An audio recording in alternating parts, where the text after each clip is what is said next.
تو یہ جو اخلاق کی بھی بات ہے، دیکھو اللہ تعالیٰ نے اب آج کل لبرل اور سیکولر لوگ میاں بیوی کو جوڑنے کے لیے نا ایک تحریک چلا رہے ہیں، محبت سے رہو، محبت سے رہو، محبت سے رہو، محبت سے رہو، ایک دوسرے کی رسپیکٹ، ایک دوسرے کی عزت.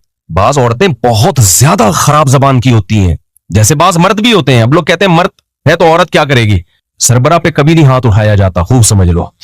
اگر مرد کو یہ رائٹ ہے کہ انتہائی شدید ضرورت میں عورت پہ ہاتھ اٹھائے تو کہتے ہیں پھر عورت کو بھی رائٹ ہے. ہم کہتے ہیں نہیں، عورت کے پاس یہ رائٹ نہیں ہے.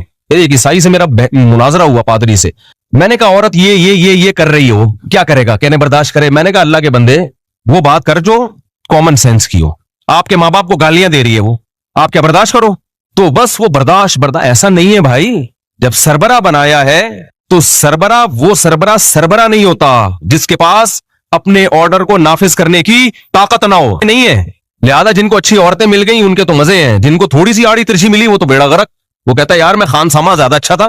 سمجھتے ہو کہ نہیں سمجھتے؟ جہاں ہمیں قرآن و سنت میں یہ ملتا ہے کہ نبی صلی اللہ علیہ وسلم جہاں سے امی عائشہ برتن سے منہ لگا کے پانی پیتی، نبی صلی اللہ علیہ وسلم بھی وہیں سے پانی پیا کرتے تھے.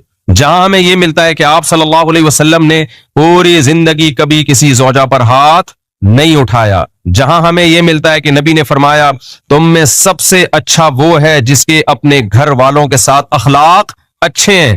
یہ سب باتیں بالکل صحیح حدیث سے ثابت ہیں. لیکن وہاں ہمیں قرآن میں یہ بھی ملتا ہے واللاتی تخافون نشوزہن، جو بیوی جائز باتوں میں تمہاری اطاعت نہیں کرتی. تو پہلا تو اللہ نے حکم دیا بھائی برداشت کرو. اللہ نے فرمایا پھر بھی اگر ناقابل برداشت تکلیف دے رہی ہے تمہیں وہ، تو پھر اللہ نے 3 اسٹیپ بیان کیے. فعظوہن، پہلا اسٹیپ اللہ نے بیان کیا محبت سے سمجھاؤ، نصیحت کرو. دوسرا اسٹیپ اللہ نے بیان کیا پھر بھی اگر باز نہیں آتی اور تمہارے لیے اس کے اس عیب کو برداشت کرنا ممکن نہیں ہو رہا، اتنی سخت اذیت دے رہی ہے تمہیں، وہجروہن فی المضاجع، تو اس سے دوری اختیار کر لو، ناراض ہو جاؤ، روٹھ جاؤ. پھر بھی بعض خواتین پہ اثر ہی نہیں پڑتا آپ کے ناراض ہونے سے. پھر اللہ نے کیا فرمایا وَضْرِبُوهُنَّ، پھر ان پر ہاتھ بھی اٹھا سکتے ہو. تو یہ بھی تو اسلام ہے. ایک اپنے اندر نا ایک کوالٹی پیدا کرو، کسی کے رونے سے کبھی متاثر نہ ہو. جس نے یہ کوالٹی پیدا کر لی نا، لوگ تو کہیں گے سخت دل، پتھر. سمجھ رہے ہو؟ یقیناً بہت اچھے اخلاق ہونے چاہیے لیکن نارمل ہونا چاہیے انسان کو اس میں بھی. سمجھ رہے ہیں؟ یہ جو بہت زیادہ اچھے اخلاق ہو گئے نا، یہ کوئی افورڈ نہیں کر سکتا اس زمانے میں. اللہ میاں نے انسان کو غصہ دیا ہے کسی کام کے لیے دیا ہے نا، یا بلا وجہ دے دیا؟ بولو بھائی کیوں غصہ دیا ہے؟ غصے میں انسان میں ایک انرجی آ جاتی ہے، وہ اپنے اوپر ظلم ہونے سے کمزور ہونے کے باوجود طاقت آ جاتی ہے اس میں، اور سامنے والا طاقتور ہونے کے باوجود اس سے ڈرنے لگتا ہے. سامنے والا طاقتور ہونے، غصے میں نا جب آپ مظلوم ہوتے اور غصہ آ جائے تو ایک انرجی پیدا ہو جاتی ہے آپ کے اندر، سامنے والا ڈر جاتا ہے پتہ نہیں کیا ہو جائے گا. یہ نیچرل ہے، یہ اللہ نے آپ کے اندر آپ کے ڈیفنس کے لیے رکھا ہے. بیلنس دیکھو، اس امت کی خاصیت پتہ ہے کیا ہے؟ وَكَذَلِكَ جَعَلْنَاكُمْ أُمَّةً وَسَطًا، اللہ کہتے ہیں ہم نے تم کو بیلنس امت بنایا ہے، اعتدال. نہ ایسے اخلاق کے عیسائیوں کی طرح کہ ایک تھپڑ مارو تو دوسرا گال آگے کر دو.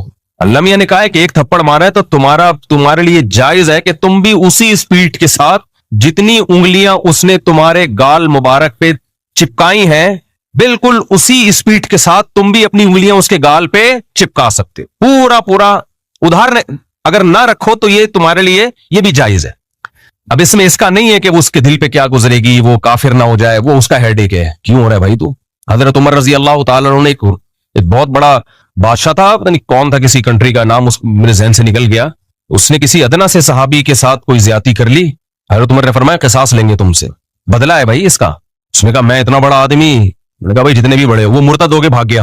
اب ہمارے یہاں کچھ صوفی مزاج لوتے نا، کہتے دیکھو یار معاف کر دیتے اچھا تھا، اتنا بڑا آدمی مرتد ہو گیا، معاف کر دیتے. بھائی وہ کرنا اس کا کام ہے جس کے ساتھ ظلم کیا ہے، وہ معاف کرے اس کو یہ بھی اختیار ہے، نہ کرے اس کو یہ بھی اختیار ہے. اس کا مرتد ہونا نہ ہونا یہ ایسا عمل نہیں ہے کہ اس کی وجہ سے ہم اس کے ساتھ شریعت میں رعایت کر دیں گے.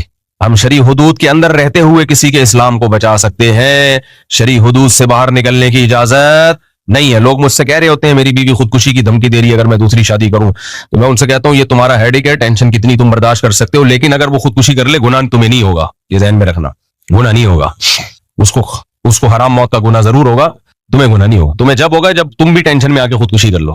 ایک اپنے اندر نا ایک کوالٹی پیدا کرو، کسی کے رونے سے کبھی متاثر نہ ہو. جس نے یہ کوالٹی پیدا کر لی نا، لوگ تو کہیں گے سخت دل، پتھر. سمجھ رہے ہو؟ ہمیشہ کسی پہ ترس کھاؤ دلائل کے تجزیے کے بعد، پھر فیصلہ کرو کہ کون صحیح ہے اور کون غلط ہے. کبھی کسی کی چیخو پکار سے، رونے دھونے سے اور جذباتی پن سے کبھی متاثر نہ ہو. ہماری قوم نعروں سے، جذباتی باتوں سے، جذباتی تقریروں سے، رونے دھونے سے بہت متاثر ہوتی ہے. یار زبردست، یہ ہے ایک نمبر.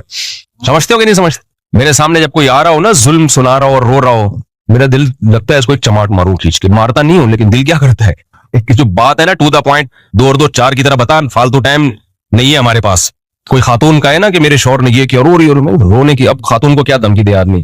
محترمہ آپ ٹو دا پوائنٹ بات کریں، ٹو دا پوائنٹ بات کریں، اپنا بھی ٹائم بچائیں اور میرا بھی ٹائم بچائیں. کیا ظلم کر رہا ہے وہ مرد؟ اگر رونا دھونا ہاں وہ اچھل رہا ہے، آرام سے بیٹھ جائے، آرام سے. یہ تیرے باپ کا، یعنی کہنا تو نہیں، یہ کہتا نہیں ہوں لیکن دل چاہ رہا ہو تو اس کو بولوں یہ تیرے باپ کا گھر نہیں ہے، ہمارا آفس ہے. آرام سے، آرام سے، تمیز. کہتا نہیں ہوں، یہ اسٹائل نہیں ہوتا میرا، اتنے بھی بدتمیز نہیں ہم. تو آرام سے جو ٹو دا پوائنٹ بات ہے جو پوچھی جائے وہ بتائیں، یا تو ہمیں بڑا نہ بناتے ہیں. تو یہ جو اخلاق کی بھی بات ہے، دیکھو اللہ تعالیٰ نے اب آج کل لبرل اور سیکولر لوگ میاں بیوی کو جوڑنے کے لیے نا ایک تحریک چلا رہے ہیں. محبت سے رہو، محبت سے رہو، محبت سے رہو، محبت سے رہو، ایک دوسرے کی رسپیکٹ، ایک دوسرے کی عزت. اتنا زیادہ اس کو کچھ مذہبی لوگوں نے بھی اس کو اتنا پروموٹ کیا ہے کہ اتنا زیادہ اس کو بڑھایا ہے. یہ جب ممکن ہے جب دونوں طرف سے ایک دوسرے کے حقوق کا خیال رکھا جا رہا ہو. جہاں بھی ایک طرف سے معاملہ اوپر نیچے ہوگا تو اس کو بیلنس کرنے کے لیے دوسری طرف سے بھی معاملہ آڑا ترچا ہوگا. سمجھتے ہو کہ نہیں سمجھتے؟ جہاں ہمیں قرآن و سنت میں یہ ملتا ہے کہ نبی صلی اللہ علیہ وسلم جہاں سے امی عائشہ برتن سے منہ لگا کے پانی پیتی، نبی صلی اللہ علیہ وسلم بھی وہیں سے پانی پیا کرتے تھے. جہاں ہمیں یہ ملتا ہے کہ آپ صلی اللہ علیہ وسلم نے پوری زندگی کبھی کسی زوجہ پر ہاتھ نہیں اٹھایا. جہاں ہمیں یہ ملتا ہے کہ نبی نے فرمایا تم میں سب سے اچھا وہ ہے جس کے اپنے گھر والوں کے ساتھ اخلاق اچھے ہیں. یہ سب باتیں بالکل صحیح حدیث سے ثابت ہیں. لیکن وہاں ہمیں قرآن میں یہ بھی ملتا ہے واللاتی تخافون نشوزہن، جو بیوی جائز باتوں میں تمہاری اطاعت نہیں کرتی. تو پہلا تو اللہ نے حکم دیا بھائی برداشت کرو. سب چیزیں دنیا میں انسان کو نہیں مل جاتی.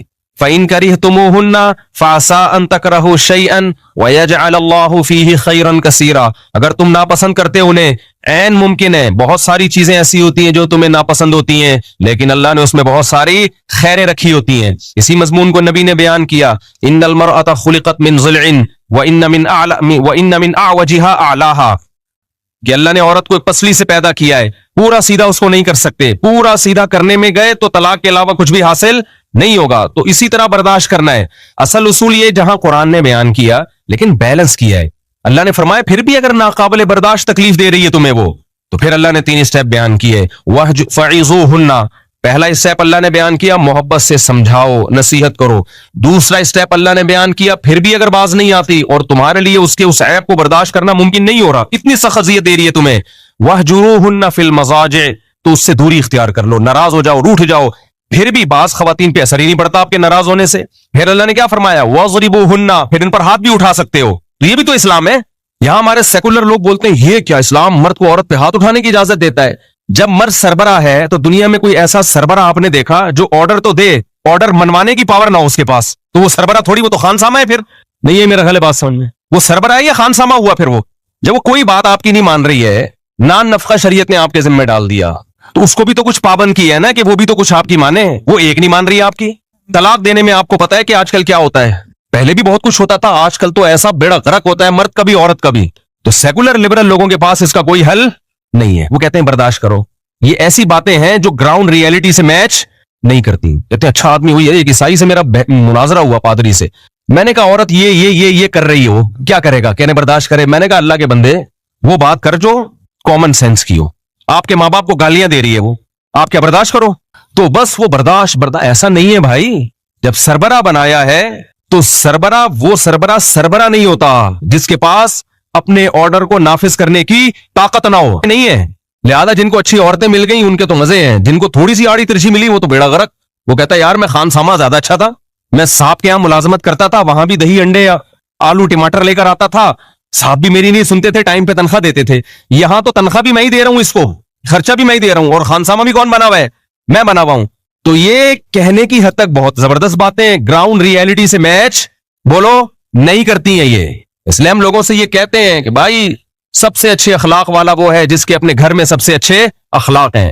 نبی دعوت پہ گئے ہیں تو فرمایا کہ میری زوجہ کو بھی بلاؤ گے تو دعوت پہ جاؤں گا ورنہ نہیں. یہ نبی کا اصل حکم یہی ہے. لیکن ساری انگلیاں برابر نہیں ہوتی, ساری انگلیاں برابر نہیں ہوتی ہیں. اس سے تو خاندانی نظام ٹوٹے گا, خاندانی نظام تباہ و برباد ہوگا, جو کہ ہو رہا ہے. تو اس لیے جہاں بچی کو رخصت کر کے گھر سے بھیجو نا, اسے یہ بھی سکھاؤ, جہاں اپنے بیٹے کو سکھاؤ کہ یہ بیوی کے حقوق ہیں, وہاں اپنی بیٹی کو بھی سکھا دو کہ بیٹا شوہر جب تمہیں کوئی بات کہے گا نا جو جائز مطالبہ ہو, تم نے پورا کرنا ہے. نہیں کیا اس کو سختی کی اجازت ہے. پھر روتے ہوئے نہ آنا گھر میں. میرے سامنے جب کیس آتا ہے نا, عورتیں یہ بھی بہت چیختی ہے, میرے میاں نے مجھ پہ ہاتھ اٹھایا ہے, ہاتھ اٹھایا ہے. اکثر ہمارے اسکالر ایک دم جذباتی ہو جاتے ہیں ایسے موقع پہ, اور جو ثالثی کا کردار کر رہے ہوتے ہیں ایک دم ایکسائٹڈ ہو جاتے ہیں. یار وہ مرد کا بچہ نہیں ہے جو عورت پہ ہاتھ اٹھائے, انتہائی درجے کا کمینہ ہے. بھائی پہلے بیان تو سنو, کس بات پہ ہاتھ اٹھایا ہے, دوسری طرف کا بیان تو سنو. آپ بیان سنے بغیر آپ ایک دم کیسے فیصلہ کر رہے ہو؟ ایک صاحب نے اسی طرح کا, بھائی ہاتھ تو بنتا ہی نہیں ہے, ہاتھ اٹھانے کا تو میں نے کہا واقعی نہیں بنتا. ہاتھ اٹھانا کوئی شریف لوگوں کا کام نہیں ہے, ہم بھی یہ بات مانتے ہیں, اچھے لوگوں کا کام نہیں ہے کمزوروں پہ ہاتھ اٹھانا. لیکن اسپیسیفک جب بھی کوئی کیس آئے, ہماری سوسائٹی میں کیا ہوتا ہے, ذرا سا کہیں آ گیا نا ہاتھ اٹھایا ہے, بس مرد ہمیشہ کے لیے ذلیل ہو جاتا ہے. کوئی پوچھنے والا نہیں ہے اس سے کہ بھئی کیوں اٹھایا, کیا ہوا, نہیں جی یہ بندہ ہی 2 نمبر ہے. اس کا نتیجہ یہ نکلتا ہے مرد پھر بیوی کے غلام بن کے زندگی گزارتے ہیں. اور اس کے بعد پتہ ہے کیا ہوتا ہے, ایسا نہیں ہوتا کہ وہ غلام بن جائیں, پریکٹیکلی مرد غلام بن ہی نہیں سکتا. وہ کمپرومائز کر لیتا ہے کہ ٹھیک ہے, وہ پھر ادھر ادھر جا کے منہ مارتا ہے, وہ پھر اس سے دل لگانا چھوڑ دیتا ہے, کہتا ہے جاؤ خرچہ پانی لو دفعہ یہاں سے. ہمارے ایک ریلیٹیو کا کیس آیا سامنے, تو چونکہ وہ میرے سامنے ہی شادی ہوئی, سارے حالات میں جانتا ہوں, وہ اتنا زیادہ ان کی بیوی بد اخلاقی. بعض عورتیں بہت زیادہ خراب زبان کی ہوتی ہیں, جیسے بعض مرد بھی ہوتے ہیں. اب لوگ کہتے ہیں مرد ہے تو عورت کیا کرے گی, سربراہ پہ کبھی نہیں ہاتھ اٹھایا جاتا, خوب سمجھ لو. آپ کا باس غلط سلوک کر رہا ہے, آپ ہاتھ اٹھاؤ گے اس پہ, یہ نیچرل نہیں ہے. انگریز فطرت سے ہٹ گیا ہے. جس قوم نے ہومو سیکشولیٹی کی اجازت دے دی, آپ اس سے پوچھو گے کہ فطرت کیا ہے, وہ تو کہیں گے مرد اور عورت برابر ہیں. اگر مرد کو یہ رائٹ ہے کہ انتہائی شدید ضرورت میں عورت پہ ہاتھ اٹھائے, تو کہتے ہیں پھر عورت کو بھی رائٹ ہے. ہم کہتے ہیں نہیں, عورت کے پاس یہ رائٹ نہیں ہے. دنیا میں کہیں بھی ایکوالٹی کی بیس پہ کوئی کنٹری نہیں چلتا, تو کوئی گھر چل سکتا ہے؟ بولو ہے بھائی, کوئی گھر چل سکتا ہے مساوات کی بیس پہ؟ دنیا میں کوئی ایسا ملک دیکھا جہاں سربراہ کو تو اجازت ہو کہ ماتحتوں کو پنشمنٹ کرے, ماتحتوں کو بھی اجازت ہو کہ سربراہ کے سر پہ جب چاہے ڈنڈا مار دے جا کے؟ کبھی دیکھا آپ نے؟ اور سارے برابر ہوں, سب کے سیم حقوق ہوں, وہاں ایس ایچ او اور ڈی ایس پی میں فرق ہی نہ ہو. کبھی دیکھا آپ نے؟ نہیں جی, ڈی ایس پی تو ڈانٹ سکتا ہے ایس ایچ او کو, ایس ایچ او کیوں نہیں ڈانٹ سکتا, اس کا بھی وہی سیم حق ہے. بھائی تھانے کا سارا سیٹ اپ کیا ہو جائے گا, بولو نا, برباد. جب بھی کوئی کہا کرے نا مرد اور عورت برابر ہیں انسانیت کی روح سے, تو آپ ان سے بولا کرو ایس ایچ او اور ڈی ایس پی برابر ہے ایز اے انسان, ٹھیک ہے نا. وزیر اعظم اور عوام برابر ہیں ایز اے انسان, صدر مملکت اور پبلک برابر ہے ایز اے انسان, بریگیڈیئر اور میجر برابر ہے ایز اے انسان. لہذا بریگیڈیئر کو بھی اپنے ماتحت فوجیوں پہ کوئی سختی کی اجازت نہیں ہے, اور اگر ہے تو پھر ماتحت فوجیوں کو بھی اجازت ہے, وہ بھی جب چاہے بریگیڈیئر سے اٹھک بیٹھک لگوا لیں. وہ بولے بریگیڈیئر صاحب آپ نے آرڈر غلط دیا تھا, 10 ڈپس لگاؤ یہاں پہ. دنیا میں ایسا پاگل کوئی نہیں ہوتا جیسے یہ سیکولر اور لبرل لوگ فضول قسم کی باتیں کرتے ہیں اور گھروں کا بیڑا غرق کر رہے ہیں. یہ تو اخلاق کی ایک لمٹ ہے بھائی, وہ تمیز سے زندگی گزارو, نارمل. میں تو سب کو یہی کہتا ہوں بھائی, میں جتنا آپ کو میڈیا پہ نظر آ رہا ہوں نا, اتنے اچھے اخلاق والا کوشش کرتا ہوں, اتنا ہی ہوں. لیکن ہماری بھی کیا ہے, ایک لمٹ ہے. اس کے بعد پھر ہم سے بھی آپ بدتمیزی ہی توقع رکھیے گا, ہم ربڑ کے لوہے کے بنے ہوئے انسان نہیں ہیں. تو اللہ میاں نے اجازت دی ہے ایسے موقع پہ. اگر مرد ظلم کر رہا ہے تو پھر اس کا حکم یہ ہے کہ بھائی خلا کا مطالبہ کرو, یا تو اس کے ساتھ رہو یا اس سے علیحدگی کا مطالبہ کرو, نہیں رہنا ایسے آدمی کے ساتھ, یہ ٹھیک ہے. خواتین کہتی ہیں کہاں جائیں گے ایسے آدمی کو چھوڑ کر, تو یہ میرا قصور نہیں ہے, یہ اس بات کا قصور ہے کہ سوسائٹی میں تعدد زوجات کا رواج نہیں ہے, جس کی وجہ سے رشتے مارکیٹ سے شارٹ. یہ اسلام کا قصور نہیں ہے. صحابہ کے دور میں ایسا ہوتا تھا, عورت نے خلا لیا, ادھر 10 رشتے اس کے لیے لائن میں کھڑے ہوتے تھے. اب عورت مجبور ہے, ظالم آدمی کو برداشت کر رہی ہے جیسے تیسے ہو, تو کیوں برداشت کر رہی ہے؟ اس کو پتا ہے طلاق لی اس سے تو کہیں بھی نہیں رہیں گے, تو وہ چرسی کو بھی برداشت کر رہی ہے, شرابی کو بھی برداشت کر رہی ہے. تو یہ اسلام کا قصور نہیں ہے, یہ قصور اس بات کا ہے کہ ہم نے آدھے احکام اسلام سے لے لیے اور آدھے حکام ہندوؤں سے لے لیے, تو وہ آپس میں ایڈجسٹ بولو نہیں ہو رہے. تو اسلام کو چینج نہیں کیا جائے گا, اپنے آپ کو اور اپنی سوسائٹی کو چینج کیا جائے گا. زیادہ شادیوں کا رواج ڈالا جائے گا تاکہ عورت اگر ایک مرد سے تنگ ہے تو وہ مجبور نہ ہو اسی کے ساتھ رہنے پر. یہ نہیں کہا جائے گا کہ جیسے میاں ہاتھ اٹھا سکتا ہے تم بھی تھپڑ مار سکتے, نہ یہ نہیں ہو سکتا. سو یہ کہا جائے گا بھائی اگر یہ ظالم ہے, حقوق ادا کرنے پر آمادہ نہیں ہے, یا تو کمپرومائز کرو یا اس سے علیحدگی لو. علیحدگی کے لیے اس کو آمادہ کیا جائے گا. اس کے بہت سارے طریقے ہیں, وہ بھی میرا ٹاپک نہیں ہے. تو علیحدگی کے بعد 20 رشتے تمہارے لیے لائن میں کھڑے ہوں گے, جہاں چاہو کرو. صحابہ کے دور میں طلاق یافتہ عورت کی 10 دفعہ شادی ہو سکتی تھی, بیوہ عورت کی 20 دفعہ شادی ہو سکتی تھی. ان کے لیے رشتوں کا کبھی کوئی مسئلہ کھڑا نہیں ہوا. ہمارے یہاں عورت کو پتا ہے, میں ایسی عورتوں کو جانتا ہوں نامرد آدمی ہیں, پتا ہے کبھی بھی زندگی میں اولاد نہیں ہوگی, 20 سال اس نامرد کے ساتھ گزارا کیے کہ اللہ اللہ کر کے تو شادی ہوئی تھی, اب اگر اس سے ڈیورس لی ہم نے تو جائیں گے کہاں ہم.